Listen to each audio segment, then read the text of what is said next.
Assalamualaikum warahmatullahi wabarakatuh. Ikhwan fisabilillah semuanya yang dirahmati oleh Allah ya. Selamat berjumpa kembali, bertemu kembali bersama channel YouTube Pengamat Debat Apologet ya. Channel ini akan selalu menghadirkan diskusi-diskusi yang sangat menarik ya teman-teman ya.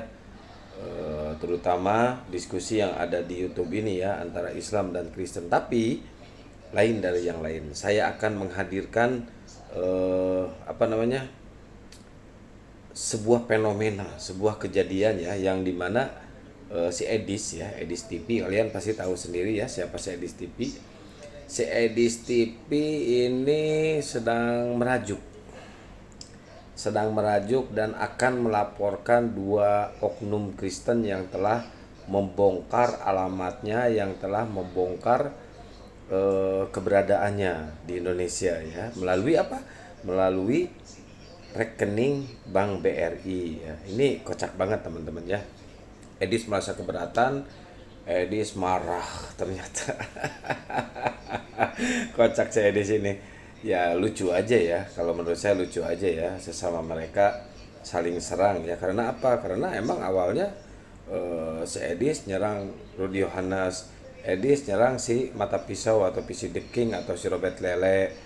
Nah, ketika dibalas sama mereka nih, serangan si Edis ini merajuk si Edis. Kocak ya. Aduh, parah Edis, Edis. Coba kita simak dulu ya videonya teman-teman.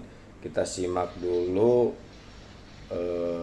gimana nih rajukannya si Edis nih ya terhadap si dua sosok ini ya. Kita simak bareng-bareng.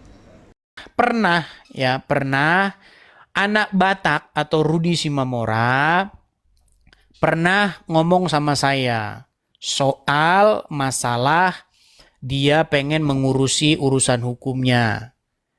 Nah, dia bilanglah sama saya, "Lek, tolonglah dululah.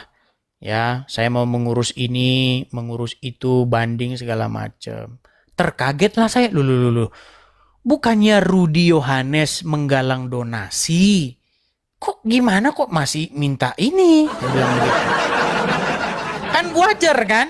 Kan saya tahu Rudi Yohanes galang donasi untuk dia. Wajar nggak itu saya tanyakan? Wajar kan? Nah, lalu dia bilang lah, "Oh, mana nggak ada seperak pun nggak ada," katanya. Nah, gara-gara itu, karena saya tidak punya nomornya si Rudi, saya punyanya nomornya si Bom Bom. Saya tanyakan, "Pak Bom Bom, kok Rudi Simamoro kok bilang begini sama saya? Emang yang dulu galang itu gimana?" "Oh, sebentar," kata dia. Nah, dia menghubungi seseorang, ternyata dananya masih ditahan. Baik, kalau saya nggak ngomong gitu, dananya sudah dibondut. Apa dibondut kalau bahasa Indonesianya? Udah diocop. Ternyata masih ada dana yang belum dikasih sama anak Batak atau Rudi Simamora. Berjumlah 5 juta rupiah. Dan uang itu di tangannya si Winef katanya. Kan Pak Mangu semua mereka ini. Kalau tidak saya ulas itu, mau dimakan itu dananya. Begitu. Ya puji Tuhan kan keluar uang 5 juta yang memang digalang untuk anak Batak. Jadi Rudi itu menggalang dana untuk anak Batak. Tetapi uangnya tidak diperuntukkan untuk anak Batak. Tetapi untuk perutnya si Rudi. Pertama langsung ganti ban mobil. Begitu. Habis itu untuk macam. Itulah. Seperti itu Bang. Oke, gitu aja Bang ya. Oke Bang. Oke, baik. Diturunkan Bang ya. Oke. Ya, begitu ya teman-teman ya. Kita kasih naik, ada siapa lagi nih? Sahala Napitu Pulu. Ya silakan Bang Sahala Napitu Pulu. Kayaknya kita fokus aja lah dulu lah ke masalah case inilah. Ya silakan Halo, Bang Sahala Napitu Pulu, nyalakan kamera dulu Bang. Oh, Abang belum bisa menyalakan kamera Bang. Abang iya, ada background pengacara kah? Nggak ada, tapi Oke, saya baik, langsung saya turunkan. Mohon maaf ya. Yo, yang punya background hukum ya, coba ya. Silahkan. Siapa? Diketik aja di kolom komentar coba. Laporkan OJK. OJK mah nggak nangani perkara-perkara hukum. OJK itu tidak menangani perkara. OJK itu kan hanya otoritas jasa keuangan. Itu mengatur supaya bank itu tertib begitu. Supaya bank itu apa namanya tidak membuat bunga yang melebihi apa yang sudah ditentukan oleh Bank Indonesia dan lain sebagainya. Setahu saya begitu OJK itu. Ya. Atau dia membuat sebuah daftar tentang orang-orang yang kena blacklist begitu dan lain sebagainya ya, itu OJK. Ya banyaklah kejahatan-kejahatan yang bersifat apa namanya bersifat perbankan ini banyak sekali. Salah satunya saya juga pernah jadi korban perbankan. Ini saya cerita ya, ini cerita tambahan. Jadi teman-teman, saya itu kan punya kartu kredit. Nah, kartu kredit saya itu teman-teman mati 2024 atau 2025 lah begitu. Dia mati. Cari tempat duduk bang, duduk yang bagus begitu. Oke. Kenalkan diri dulu bang. Abang ini namanya siapa, agama apa? Silakan bang. Kristen Bang, Dedi. Dedi, oke. Abang seorang Kristen. Tadi saya lihat VT anak Batak itu, dia udah ketemu sama si Rudi, terus udah belak-belakan. Nggak ada katanya memang sepeser pun saya terima itu katanya. Ada, itu sudah diomongin sama dia. Oh, udah Abang lihat itu? Udah. Oh, Tidak udah ada, lihat. tidak ada satu perak pun uang donasi untuk anak Batak yang diterima oleh anak Batak. Ya. Adapun Tapi si anak Batak atau Rudi Simamora itu hanya meminta uang pribadinya. Tapi itu urusan dari antara mereka lah bang. Kita nggak urusan. Betul. Kita Tapi bahas ini alibi, aja. tapi alibi si Rudi itu, aku nggak punya uang. Jadi uang yang kukasih itulah uang penggalangan. Itu katanya alibinya. Ya kalau uang penggalangan artinya masa uang penggalangan cuman segitu. Kata si Rudi kan terkumpul 70 juta. Itu pun pengakuannya dia 70 juta. Gitu. Dan 70 juta itu udah dihabis diambur-amburkan sama dia. Tapi bukan itu bang yang kita bahas. Mengenai isu ini gimana bang menurut anda ini? Karena korbannya itu kan saya dan korbannya itu kan tidak berada di negeri Konoha. Tapi Kira-kira susah bagaimana sih menurut bang, Anda? kalau menurut saya sih, cuman abang kan nggak di sini. Kalau menurut saya ya, dan susahnya di mana, urusannya pasti ribet. Urusannya juga pasti ribet itu, karena abang ada di sana jauh. Saya nggak ngerti hukum, cuman kalau dilihat-lihat sih nggak bakal panjang, apalagi urusan kita ya yang Kristen nggak bakal masuk sih. Nah, makanya lah diperlukan kekuatan netizen, Bang. The power of netizen. Begitu. Makanya nanti mungkin akan saya buat satu gerakan begitu ya untuk supaya ya menuntut haknya lah. Karena kan di dalam KUHP itu barang siapa yang mengetahui ya atau melihat bahwa telah terjadinya tindak pidana berhak melaporkan tindak pidana tersebut kepada penyidik.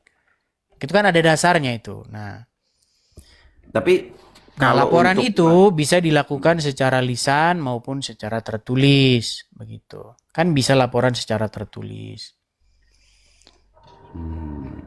Gitu. ya paling begitu bang, pakai kekuatan netizen sih biar diperhatikan.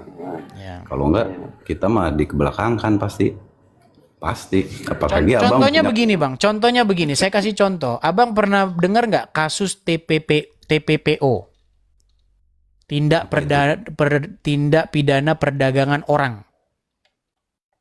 Nah, perdagangan orang, kenapa? Contohnya bang, yang kemarin yang marak itu kasusnya perdagangan manusia yang ada di Malaysia, bukan Kamboja. Kamboja. Korban-korbannya kan di Kamboja itu. Nah, itu teman-teman hasilnya ya. Jadi si Edis ini akan menggalang donasi besar-besaran nih untuk menyerang atau untuk melaporkan si dua sosok ini ya, yaitu si Robert Lele atau si PC The King dan Rudy Yohanes. Aneh ya. Dia akan menggalang donasi untuk melaporkan Rudy Yohanes. Tapi ini kayaknya netizen Kristen ini kayaknya sepertinya ya bakal kena prank lagi nih, bakal ketipu lagi sama si Edis. Soalnya apa? Gimana mau si Edis bisa melaporkan si Walabu atau Rudy Yohanes atau si Robert Lele, sedangkan si Edis sendiri berada di Amerika, di luar negeri.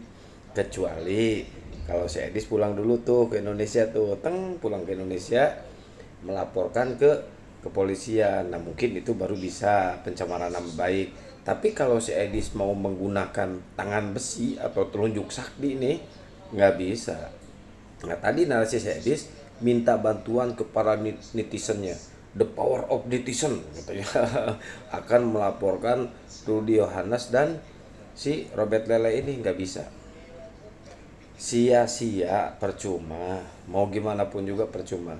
Udah kalau you pengen seperti itu, pulanglah ke Indonesia. Pulang ke Indonesia, datang langsung ke kantor polisi, laporkan langsung ke kantor polisi. Tapi ya ada tapinya, iris nih kuping nih. Kalau dia berani pulang dan datang ke kantor polisi, ya kalau berani pulang nih si Edisnya datang ke kantor polisi melaporkan si Rudy Yohanes, nggak bakal berani. Jangankan ke kantor polisi, pulang ke Indonesia aja udah takut si Edis, takut langsung kena ciduk, apalagi ke kantor polisi. Aduh, Edis, mau sampai kapan kau nipu donatur Kristen? Yang anehnya itu donaturnya itu kenapa masih percaya ya sama si Edis ya? Itu udah jelas tuh, dicantumkan tuh nomor rekeningnya tadi sama si Edis, Bank BRI loh, udah dicantumkan sama si Edis. Ini kok, saya yakin kalian ini paling rendahnya itu kalian ya para donatur, saya yakin paling rendahnya S1 loh. Masa kalian masih bisa kena prank atau ketipu sama orang yang gak sekolah kayak gini? Aneh kalian ini. Aneh, benar-benar aneh. Coba pakai logika, pakai akal sehat. Si Edisnya ada di Amerika sana, ya. Kejadiannya di sini. Akan melaporkan orang yang ada di Indonesia. Emang bisa? Hah? Bisa? Nggak bakal bisa, percuma. Nggak usah. Kalian nggak usah percaya lagi sama si Edis. Nggak perlu kalian ngasih donasi ke si Edis untuk melaporkan Rudy Yohanes sama si Robert Lele. Ngapain? Nggak bakal bisa. Sedangkan si Edis sendiri tadi udah bilang, narasi si Edis di akhir udah bilang dia akan menggunakan the power of netizen untuk melaporkan. Ininya di mana sih? Emangnya kepolisian itu bisa diatur sama lu, Edis? Bisa diatur? Nggak bisa. Mau pakai apapun juga kekuatan lu nggak bakal bisa. Tetap you harus datang ke Indonesia, laporkan langsung tuh kedua orang itu. Nah, mungkin ya itu baru bisa. Tapi kalau lu masih masih ngumpet di sono, aduh, ontohot barokokok sih ya, nggak bakal bisa, belegu, kehead. Aduh, lu sekolahnya di mana sih? Atau jangan-jangan nggak pernah punya ijazah lu ya? Coba pakai akal sehat, logika yang sehat, coba. Tembus kayak gitu, nggak bakalan. Percuma ya, percuma. Udah, kalian buat netizen Kristen ya, saya harap kalian itu cerdas lah sekarang, buka pikiran kalian ya, nggak usah kena prank sama orang ingusan kayak gitu ya. Ngapain sih kalian bantu orang kayak gitu, jutaan bantu orang kayak gitu, ngapain? Mending kasih ke anak istri kalian, nggak usah dikasih ke si Edis, ngabisin duit segala ya. Oke, buat teman-teman semuanya, syukuran jazakallah khairan kasiron yang sudah mendukung channel pengamat debat apologet ini. Semoga Allah selalu merahmati dan memuliakan kalian semuanya ya. Jangan lupa bantu di like, comment, subscribe, dan di share ya, biar channel pengamat debat apologet ini Islam ini semakin berkembang ke depannya. Wabillahi taufiq wal hidayah. Wassalamualaikum warahmatullahi wabarakatuh.